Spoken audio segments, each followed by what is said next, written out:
네, 이번 2강에서는 그림책으로 배우는 상실, 그림책에서는 상실을 어떻게 이야기하나, 또 상실을 겪은 주인공들은 어떤 과정을 통해서 또 성장을 하나, 그런 이야기를 좀 들어보도록 하겠습니다. 첫 번째 소개해드릴 책은 보고 싶은 엄마라는 책이에요. 네. 레베카 콥이라는 작가가 글을 쓰고 그림을 그렸는데요. 이상희 선생님이 옮기셨습니다. 자, 여기 표지에 보면 아이가 뭘 그리고 있잖아요. 이게 엄마예요. 엄마가 살아계실 때 모습을 그리는 거예요. 그런데 실은 여기 보면은 뭐 이렇게 이상한 그 계속 반복되는 어떤 패턴이 그려져 있죠. 이게 엄마 살아계셨을 때 입었던 세타의 무늬예요. 네. 작가가 제 생각에는 이 아이를, 엄마 잃은 아이를 위로하기 위해서 앞뒤 면지에 이렇게 엄마의 세타를 넣어준 것 같아요. 이렇게 엄마의 포옹 이런 걸로. 그런데 첫 장면은 어떻게 시작되냐면, 우리는 얼마 전에 엄마한테 작별 인사를 했다. 난 엄마가 어디로 가는지 잘 몰라요. 이렇게. 그러니까 어떻게 보면 이 책은 사실 엄마 잃은 아이의 애도 일기예요. 6살짜리 애도 일기. 예. 근데 자기 엄마가 어디로 갔는지 잘 모르는데, 근데 장례식 갔다 와서 계속 엄마를 찾아다니는 거예요. 종일. 막 소파 뒤에도 찾아보고 방에도 가보고 막 하면서. 그런데 자기가 이렇게 보니까 아빠도 슬퍼하고 있는 거예요. 그래서 이제 이렇게 생각하는 거죠. 우리 엄마는 분명히 뭔가 자기 물건 놓고 지금 어디 간 거야. 이렇게 생각하는 거예요. 그랬는데 그때만 해도 이 발달 단계상 이 아이는 죽음이 뭔지 잘 모르는 단계거든요. 그래서 엄마가 왜 내가 무덤 앞에 꽃을 놔두고 가도 보러 안 오지? 그러면서 근데 어느 날은 자책을 해요 또. 아니 내가 뭔가 잘못한 것 같아 엄마한테. 그러면서 원서를 보면 그 자기가 벽에 이렇게 낙서한 걸 막 지우기도 하거든요. 내가 엄마 말을 안 들어서 엄마가 죽었나? 이러면서. 그리고 다른 아이들이랑 엄마가 같이 이렇게 지내는 걸 멀리서 이렇게 바라보면서 정말 다른 아이들이 다 저렇게 엄마랑 같이 있는데 세상이 공평하지 못하다. 네, 이런 이야기를 해요. 근데 이제 우리 반 아이들은 공평하지 못하다는 거에 동의하느냐. 그때 몇 명은 동의를 했는데 3분의 2 넘게 동의할 수 없다고 그랬어요. 그거는 받아들여야 된다. 어쩔 수 없는 거다.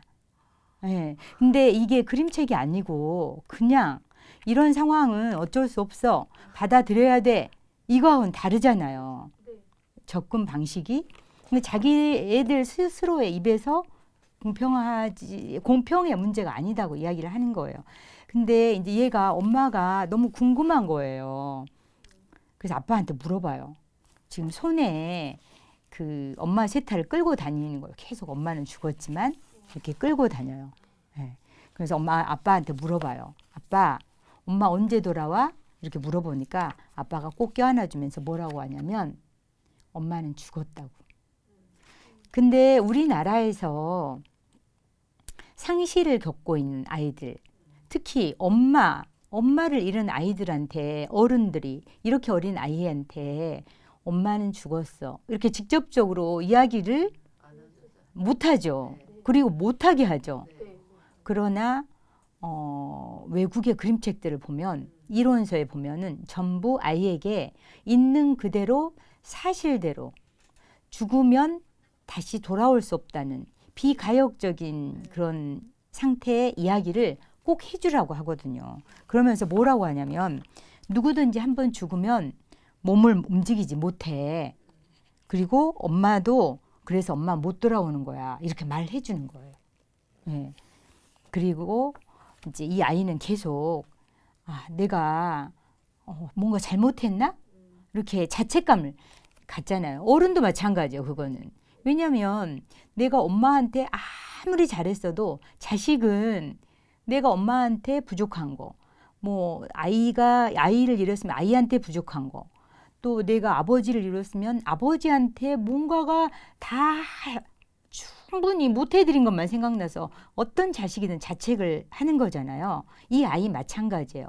이 그림책에서 주인공이 아이지만 실은 우리에게도 해당되는 말이에요. 내가 뭘 잘못해서 죽었나 하면서 막 자책하는데 이 아빠가 이렇게 말해주는 거예요. 절대로 네가 뭘 잘못해서 엄마가 죽은 게 아니야. 이렇게 말해주는 거예요. 그러면서 엄마도 이곳에서 같이 우리와 함께 있으면 좋겠지만 엄마 없이도 우린 가족이에요. 자기가 아이 스스로 그거를 깨닫게 되는 거예요. 그러니까 아빠가 어떻게 엄마의 부재를 말해주느냐에 따라서 이 아이는 성장할 수도 있고 물론 시간은 다 다르겠지만 굉장히 힘든 시기를 계속 끌고 나갈 수도 있죠. 그래서 우리는 특히나 엄마 일은 아빠 일은 아이들에게 어떻게 말해줘야 되는지 잘 모르잖아요. 그런데 이런 그림책을 통해서 이렇게 말해주면 좋겠다 라고 우리가 은연중에 깨닫게 되는 거죠. 그런데 이러한 것을 누구를 잃고 나서 이런 이야기를 하고 이런 책을 뭐 선물로 주고 읽어보라고 하고 그럴 게 아니라 평소에 삶의 한가운데 있을 때 이런 책들을 읽으면 마음이 무겁지 않잖아요. 마음이 무겁지 않는 때 일상에서 이런 책들 읽으면서 상실에 대한 간접 경험을 하는 거죠. 이런 간접 경험을 하는 경우랑 그렇지 못한 경우랑은 나중에 그 상실의 5단계들을 거치는 게 다른 색깔일 수 있죠. 예. 그리고 이제 이 책에서는 돌봐주는 사람이 있어서 기쁘다고 하거든요. 근데 영국 같은 경우는 국가에서 그 죽음을 생각하는 주간을 정해두고 또 이렇게 애들이 학교 다니는 애들이 부모를 잃거나 어떤 상실을 겪게 되면 국가 차원에서 케어해주는 시스템이 있어요. 근데 우리나라는 어떤가요? 내가 견디는 거잖아요. 끝까지. 그러다가 성인이 돼서 힘들어요. 계속 그걸 제때에 치유가 안 돼가지고 우울증도 겪고 그리고 삶의 의욕을 다 잃고 그래도 안 될 때 상담실을 가거나 의사의 전문가의 도움을 받게 되잖아요. 그런데 제가 생각할 때는 국가에서 학교에서 적어도 학교에서 학생들이 어떤 상실을 겪었을 때 뭐 친구가 죽을 수도 있잖아요. 아까 처음에 말씀드린 것처럼 반 아이가 그럴 때도 어떤 돌봄이 이루어져야 하는데 그러한 돌봄을 개인이 해야 된다는 게 우리나라의 문제거든요. 그래서 국가 차원에서 교육청 차원에서 이러한 시스템이 매뉴얼이 갖춰져 가지고 선생님이 얘를 누구한테 좀 상담을 받아보라고 할까?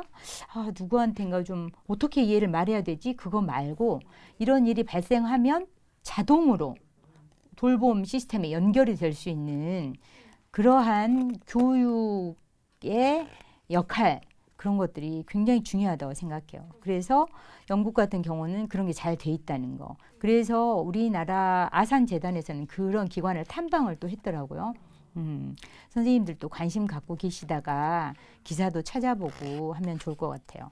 그러면서 이제 가족과 함께 엄마가 했던 일을 같이 하는 거예요. 같이 하다가 이제 맨 처음에는 이 아이가 엄마랑 같이 있을 때 이제 여기 보면은 꽃이 피어 있지 않거든요. 그런데 나중에는 이렇게 꽃이 피어요. 그만큼 이제 시간이 지났다는 거죠. 근데 이 아이가 이제 스스로 이렇게 이야기해요. 나 엄마 안 잊을 거다. 난 우리 엄마한테 굉장히 특별한 아이였고 엄마도 언제까지나 나한테 특별한 사람이니까. 근데 그러면 이 아이를 두고 우리가 상실을 극복했다. 그 엄마 잃은 그 상실의 상태를 수용했다. 이렇게 보기는 어려울 거라고 봐요, 저는. 왜냐하면 상실의 온전한 수용은 참 없죠. 왜냐하면 가다가 문득 생각나잖아요. 잘 지내다가 어떤 장면과 부딪혔을 때. 그렇지만 장기적으로 봤을 때는 올라갔다 내려갔다 감정 기복이 있으면서 장기적으로 보면 수용하는 쪽으로 걸음을 내딛게 되는 거거든요. 그래서 이 보고 싶은 엄마라는 책은 주인공이 아이이지만 사실은 우리에게, 우리도 이 세상에 태어난 모든 인간들은 100% 모친 상실이라는 경험을 할 수밖에 없잖아요. 그런데 죽음 앞에서는 어른이나 아이나 똑같이 한 번도 경험해보지 않은 어린아이 입장이잖아요. 그래서 우리는 어른이지만 이런 책에서도 큰 위로를 받고 내가 어떻게 대처해야 할까, 또는 이렇게 단계를 거쳐 나가다 보면 언젠가는 이런 단계가 오는구나 라고 심리적으로 어떤 그 지점에 미리 가 있게 되는 거거든요. 그러면 내가 지금 분노의 단계, 우울의 단계, 타협의 단계, 이런 단계를 거치고 있다고 하더라도 나는 희망을 안고 있는 거예요. 간접 경험을 통해서. 그래서 그림책이 주는 상실에 대한 깨달음, 이런 것들의 힘이 굉장히 크다고 봐요. 자, 두 번째는 죽음에서 우리는 죽음인데 죽음은 뭐 말할 것도 없다. 그렇지만 죽음에서 의미를 발견하는 삶이 있거든요. 그 엘리자베스 퀴블러 로스라는 그 죽음에 대한 연구로서 대학자가 있는데 그 학자가 그 같이 책을 썼던 데이비드 캐슬러라는 분이 최근에 의미 수업이라는 책을 썼어요. 근데 그 요지는 뭐냐면 내가 누군가를 상실했을 때 거기에서 자기 주도적으로 의미를 발견하려는 발걸음이 있어야 그 상실이 헛되지 않는다는 거거든요. 우리는 보통 누군가를 잃으면 힘들어. 그 어떤 말도 나는 받아들일 수 없어. 계속 그렇게 자기 안에 갇혀 있으면 의미 발견이라는 과정이 어렵거든요. 그런데 사실 내 노력으로도 안 되는 거잖아요. 그런데 이런 그림책에서 의미 발견하는 과정을 만났어요. 내가 한번. 그러면 나도 모르게 그 길로 걸어가게 되는 거거든요. 내가 한번 봤잖아요. 그럼 이 책을 한번 보겠습니다. 나비 엄마의 손길. 예, 이 책은 크리스티안 볼츠라는 작가가 만든 거예요. 이게 다 버리는 물건들 갖다가 그린 게 아니라 폐품으로 만든 거예요. 그랬는데 이것도 저희 반 애들이 이거 읽고 이렇게 질문 만들고 이렇게 활동한 걸 자기네가 여기다 넣어놓은 거예요. 이렇게 막 글도 쓰고 해가지고 저도 지금 봤는데 오늘은 나비 엄마의 손길을 읽었다. 그러면서 글 써가지고 다 넣어놓은 거예요. 자기네들이. 근데 보면은 아빠랑 아들이랑 같이 정원을 가꾸는 거예요. 근데 아빠가 이제 포도주 한 잔 마시려고 여기다 놔뒀어요. 근데 얘가 뭐라면 아빠, 엄마가 포도주 마시지 말라고 했잖아. 그럼 숨겨요. 근데 이 책은 가운데를 중심으로 해서 A, B가 중복이 돼. A 다시 중복돼요. 근데 A란 장면이 뒤에서 다시 반복되는데 그 사이에 새로운 인물이 등장하는 거거든요. 여기 보면 이제 나비가 있거든요. 이 나비가 엄마예요. 죽은 엄마.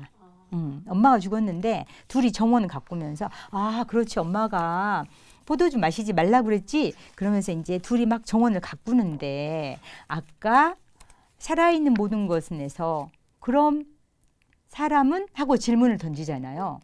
그림책이지만 그림책들은 대부분 중간에 굉장히 의미 있는 질문을 던져요. 그렇게 여기에서도 갑자기 얘가 정원을 열심히 가꾸다가 아빠 힘들지? 그러면서 갑자기 그러는 그 애들이 질문할 때 어떻게 해요? 갑자기 그런데 엄마 또는 그런데 아빠 이렇게 질문하잖아요. 근데 얘도 그런데 아빠 엄마 어디 갔어요? 이렇게 물어보는 거예요. 근데 독자는 여기까지 오면서 엄마가 죽은지 잘 모르거든요. 근데 아빠가 이제 그 다른 때는 이렇게 표정이 다 있어요. 이렇게 표정이 있죠. 그런데 작가가 얼마나 보세요. 엄마 어디 갔냐고 하는데 표정 없죠. 표정이 없는 거예요. 이 아빠의 깜짝 놀라는 상태를 이미지가 보여주는 거죠. 아빠가 선생님들 같으면 뭐라고 대답하시겠어요? 할 말이 없죠. 놀라고 속이 막 뜨겁고 두근두근 하겠죠. 근데 이 아빠는 뭐라고 했냐면 얘가 이래요. 물어봐요. 좀 더 구체적으로. 아빠, 사람들 그런데 엄마가 땅 밑에 있대. 지렁이랑 벌레들이랑 함께 있다는데? 그러면 더 놀라겠죠. 근데 아빠가 이렇게 이야기해요. 아빠가 전에 말했잖아. 엄마는 작은 벌레도 아주 무서워한댔잖아. 이렇게 말하는 거예요. 굉장히 위트 있죠. 죽음이지만. 그러니까 얘가 또 물어봐요. 아빠, 엄마가 하늘나라에 있다는 사람도 있어요. 새처럼 날아다닌대요. 그러면 선생님들 뭐라고 이야기하겠어요? 에이, 설마 엄마 85kg야. 이렇게 말하는 거예요. 그러니까 아빠가 표정이 살아난 거예요. 이렇게. 예. 근데 이러한 대처 능력은 하루아침에 되는 게 아니죠. 누가 안 가르쳐 주잖아요. 우리는 그림책에서 배울 수 있는 거죠. 그러면서 이 아빠는 잘 알고 있단다. 엄마랑 이 엄마는 지금 먼 곳에 있지 않고 바로 여기 계셔. 앞에 있는 장면이 반복되면서 나비 있는 자리에 엄마가 등장하는 거예요. 네. 그러면서 어느 날에는 아빠를 도와주기도 하고 가만히 지켜보기도 해. 엄마는 늘 우리 곁에 있단다. 그러면서 와, 우리 일 잘 해냈다고. 포도주 한 잔 마시자. 그랬는데 없는 거예요. 누가 가져갔을까요? 네. 책을 한번 보세요. 책에 나와 있어요. 네. 엄마가 가져갔어요. 엄마가. 네. 근데 굉장히 유쾌한 책이죠. 그림책에서 죽음은, 그림책에서 상실은 무게가 달라요. 우리 어른들, 성인들의 일반 도서는 읽으면서 굉장히 무겁잖아요. 머리 아프고 우울해지고 힘들어요. 근데 그림책에서는 첫 번째 죽음이지만 그 극한의 상실이지만 따뜻하고 감동을 주고 위안을 받게 돼요. 그리고 깨달음, 더 나아가서 통찰을 하게 되는 거예요. 이게 그림책이 주는 힘이에요. 자, 그러면 다음 책 보겠습니다. 상실의 단계를 우리가 거친다고 하잖아요. 5단계, 어떤 학자는 7단계 이야기하는데 그 단계를 거치면서 마음을 가둬버리는 사람들이 많거든요. 세상과 단절하고. 근데 이 책은 올리버 제퍼스라는 작가가 글도 쓰고 그림도 그렸어요. 그랬는데 이승숙 선생님이 옮겼는데요. 여기 면지에 보면 할아버지와 손녀가 이렇게나 친했다는 걸 보여줘요. 그러니까 거의 모든 걸 같이 한 거죠. 그런데 어느 날 할아버지가 돌아가신 거예요. 할아버지랑 들판에 누워서 별도 보고 바다에 가서 온갖 질문을 던지면 할아버지가 거기에 대해서 다 이야기를 해주고 삶의 기쁨을 할아버지로부터 어떤 이 손녀딸이 할아버지가 돌아가신 걸 잊어먹고 그 자기의 호기심을 그림으로 그려서 막 뛰어가는 거예요. 근데 가봤더니 할아버지가 안 계신 거예요. 돌아가셨는데 깜빡 잊고 이걸 그려가지고 간 거죠. 그래서 시간이 여기는 밝잖아요. 여기 어둡죠. 어떻게 된 걸까요? 시간이 이렇게 되도록 이 아이가 이 앞에서 상실의 그 시간을 보내고 있는 거죠. 할아버지를 그리워하면서. 그래서 이 아이는 점점 그러한 어두운 시간을 거치면서 세상에 대한 열정과 호기심을 다 잃고 굉장히 힘든 시기를 보내게 돼요. 그런데 너무 무거운 거예요, 마음이. 그래서 어느 날 이 소녀는 자기의 마음을 가둬요, 병에다. 그래야 목에 걸고 다니게 돼요. 네. 그런데 좋은 점이 있었던 거예요. 이 소녀에게 마음은 안전한 거예요. 늘 아프던 마음은 안전해요. 따로 넣어놔서. 그랬는데 어느 날 바닷가에서 소녀를 만난 거예요. 자기가 할아버지랑 친했을 때처럼 그런 어린 소녀를 만났는데 소녀가 이제 뭘 물어본 거예요. 뭘 물어봤는데 자기가 대답을 못한 거예요. 왜? 소녀는 굉장히 상상력과 호기심과 궁금함에 가득 찬 질문을 했는데 마음을 가둬놨기 때문에 대답을 못 해주는 거예요. 그래서 이제 그 순간 마음을 꺼내고 싶었던 거죠. 근데 꺼내고 싶었는데 꺼내는 방법을 모르는 거예요. 그래서 막 집게로 해보고 장도리로 두들겨보고 커다란 톱으로 막 해보고 위에서 던져보고 온갖 방법을 써봐도 마음을 꺼내질 못해요. 근데 그게 이렇게 바다로 굴러갔는데 그 아이, 호기심 많은 작은 아이가 있는 거예요. 근데 그 아이는 그냥 뚜껑을 딱 열어서 꺼낸 거예요. 이게 뭘 상징하는지 아시겠죠? 그래서 자기 마음이 제자리로 가게 된 거예요. 그 다음에 이 소녀의 삶은 어떻게 됐을까? 그림책에서 확인하시기 바랍니다. 그러면 이 그림책은 우리에게 무슨 이야기를 할까요? 내가 이러한 극단의 상실을 겪게 됐을 때 내 마음은 과연 안전할까? 그리고 내 마음이 다치지 않는 거는 과연 좋은 거라고 할 수 있나?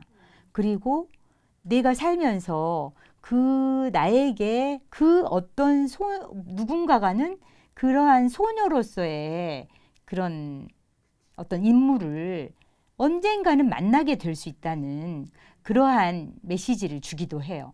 이건 제 이야기가 아니고 아이들이 그랬어요. 저에게 주어진 상실이 선생님 기간이 아무리 길어도 저는 이 그림책을 보고 언젠가는 제 앞에 이 소녀 같은 아이가 나타나서 내가 힘들어서 못 빼는 거를 그냥 아무렇지도 않게 빼줄 거라고 하는 그런 믿음이 생기게 됐다는 거예요. 아이들이. 예. 그러면 이런 책을 읽은 아이들은, 이런 책을 읽은 어른들은 또 다른 상실의 시간을 거치게 되겠죠. 네. 자, 그 다음 그림책. 상실의 시간에서 분노는 삶을 어떻게 바꾸나. 근데 대부분은 그렇지 않는 사람도 있지만 처음에 부정하다가 누군가의 죽음을, 나 자신의 죽음도, 누군가의 죽음도 부정하다가 막 분노를 하고 그걸 타협하면서 우울한 시기를 거치게 되는데 그 분노의 과정을 다룬 책이에요. 망가진 정원인데 브라이언 라이스라는 사람이 쓰고 그렸어요. 이상희 스님이 옮기셨죠? 여기 보면은 정원에서 막 뭘 다듬죠. 네, 뭘 다듬는데 한번 보도록 하겠습니다. 이 늑대가 에번이라는 늑대예요. 근데 이 강아지랑 같이 사는데 어느 정도로 친하냐면 모든 걸 같이 하는 거예요. 모든 걸. 우리 부부가 모든 걸 같이 하죠. 네. 또 우리 삶에서 모든 걸 같이 하는 친구도 있잖아요. 모든 걸 같이 하는데 정원 돌보는 걸 되게 좋아했어요, 둘이. 그런데 어느 날 멍멍이가 죽은 거예요. 그런데 우리에게 상실은 예고 없이 오잖아요. 어느 날. 그래서 왔는데 그로부터 모든 게 달라지게 돼요. 모든 게 달라지면서 이렇게 에번이 자기가 멍멍이랑 같이 돌봤던 정원을 어떻게 하나요? 파괴하는 거예요. 네. 다 자르고 베고 던져버려요. 아무것도 없잖아요. 그죠? 예. 그런데 정원이라는 게 속성이 이렇게 한다고 다 없어지는 게 아니잖아요. 삶도 내가 아까 그 마음처럼 가둬버린다고 마음이 없어질 수도 없고 삶이 거기서 멈추는 것도 아니잖아요. 정원도 마찬가지. 이 정원은 상실한 사람의 마음을 나타내는 거거든요. 그런데 어느 날 가봤더니 이렇게 울타리 밑으로 호박 덩굴이 굴러 들어온 거예요. 그런데 이 호박 덩굴을 그냥 못 볼 수도 있잖아요. 그렇지만 이 에버는 이 호박 덩굴을 알아차린 거예요. 그래서 우리가 상실에서 가장 중요한 건 나의 상태를 알아차린 거거든요. 그래서 알아차렸는데 뽑아버리질 않고 얘가 잘 자라도록 물을 주는 거예요. 그래서 잘 키워요. 이렇게 되도록. 그래서 그 경진대회에 나가요. 선생님 미국에 있으셨으니까 이런 커다란 호박 경진대회 같은 거 하죠. 이런 경진대에 나가 상을 타요. 그런데 상금을 주는데 두 가지. 돈을 받을 거냐, 봉투를 상금 10달러를 받을 거냐, 아기 동물이 든 상자를 받을 거냐. 그러니까 뭘 선택했을까요? 그거는 선생님들이 책을 보세요. 뭘 선택했나? 근데 돌아가는 뒷모습은 이래요. 네. 그래서 이 책은 우리에게 상실의 시간이 힘들고 분노로 가득 점철될 수도 있지만 우리가 호박 덩굴을 알아차릴 수 있는 힘만 있어도 우리에게 상실은 의미 있는 수업이 될 수 있다. 그걸 말하는 거거든요. 그래서 선생님들이 이런 책을 전혀 안 읽다가 갑작스러운 상실을 겪게 되면 이와는 다른 색깔의 상실의 시간을 보내게 되겠죠. 자, 여기까지 그림책이 들려주는 그림책에서 배우는 상실을 이야기해 봤습니다. 네.